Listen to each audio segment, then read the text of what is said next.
I don't have a lot of gear. To be honest, the idea of making videos has interested me for a while.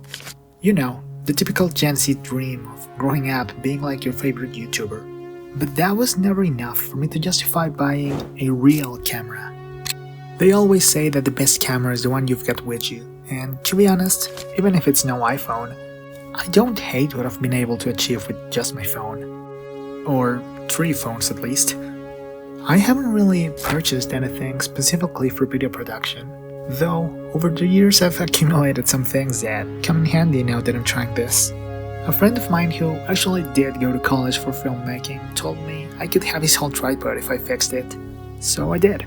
I think it took less than 5 minutes to print the part I was missing, and even if I didn't have my 3D printer at the time, I probably could have just found a washer that fit. Today's video though is not about something I have, more so about something I want to make.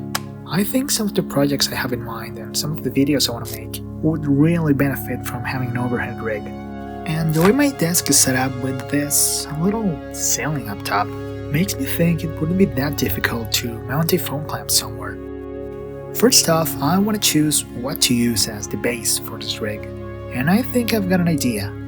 This is the Selfie Glide Gear. It's supposed to be a phone and small camera stabilizer, and I don't think it's sold anywhere anymore because it sucks at its job. I'd say it's by far the worst thing I've ever asked for as a birthday present. I got it I think 7 years ago and I've never got it to work properly even once. Besides, it's pretty much useless today. Most modern phones are too heavy for the little weight to counter, and pretty much any phone today has some sort of built-in optical stabilization that's probably better than you could get with this. Anyways, as you're about to see, my plan to turn this into something that's actually useful to me is pretty simple. Pretty much the only thing I've gotta make to it is try and remove these handles since it might get in the way. After that, just sticking it to the ceiling should be enough. And yep, I just used some double-sided tape to stuck it in there, and honestly that should be enough to hold my phone. But I don't really want to keep that in there the whole time. It's a bit of an eyesore and I want to be able to remove it in case I find another use for it. I think I know what to do. Also, before I take it down, I want to have a little bit of a test run on the new rig. Alright, so the shape at the base of the Glide Gear makes me think I could make something for the whole thing to slot into. It kinda reminds me of one of those screw mount things you'd find on a wall clock or something like that. The shape shouldn't be too hard to design with just a couple of measurements, and I think PETG should have more than enough strength to hold it. So let's get to making it. Now, before you take too close of a look at what I'm doing here, I am aware that I'm committing all sorts of 3D modeling crimes on screen right now.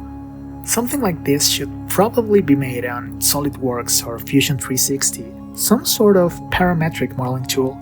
And even if I do know how to use them and I do know their advantages, I just don't really like using them. Anything I need to make, for this project at least, Blender can do just fine. I don't really need 7 digits of precision or perfectly round edges. Just something that vaguely resembles my original drawing. Anyways, it's time to print, and I believe upright will be the best orientation for it. Not only will it use the least amount of support material, but also the layer lines won't be working against the weight of the phone once it's attached. It took a little under 2 hours to print, and the test fit, it works. Now we just have to attach the mount into the ceiling, and I think double-sided tape will do just fine. If it ever falls, I'll consider driving a screw through it, but I don't think that'll be necessary. Now to test it in place for the first time, and it works. The fit is just a little bit loose, but I don't really mind that. And now that it's finished, I want to try and make a shot I've had in my mind for a while. And would you look at that? That seems familiar. Talk about nonlinear storytelling. That's it for today. I'll see you next time. I hope.